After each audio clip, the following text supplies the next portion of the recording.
a MD5 keyed digest in every EIGRP packet, and this helps to prevent the introduction of any unauthorized or false routing messages from unapproved sources. And every key has its own key identifier, which is locally stored. The combination of the key identifier and the interface uniquely identifies the authentication algorithm.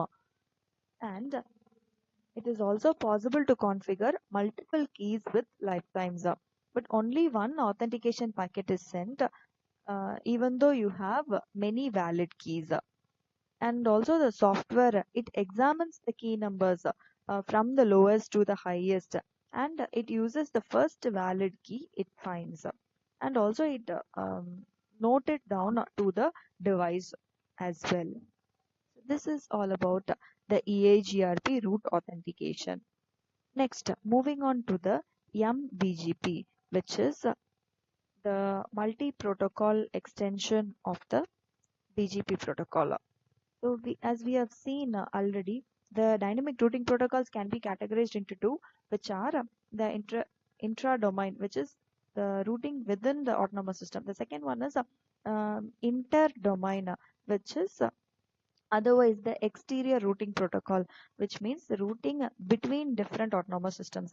The BGP is a protocol that is utilized for exterior routing processes, and for IPv6 we have the extension of the BGP protocol, which is the multi-protocol extension for BGP. Even it can be called as a multi-protocol BGP or multicast BGP. So it allows the different types of address families to be distributed in parallel, and the standard BGP supports only IPv4 unicast addresses, and here this multi-protocol BGP can support V4 as well as IPv6 addresses, and also this can support unicast as well as multicast addresses.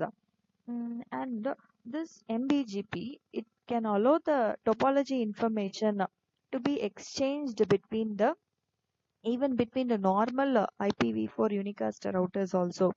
Thus, it is able to support the multicast routing topology as well as the unicast routing topology.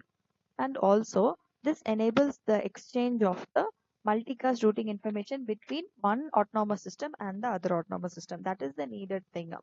And the one more important feature is the protocol independent multicast, which is it is very much important to have the like a tree like structure for your topology and to forward the multicast traffic.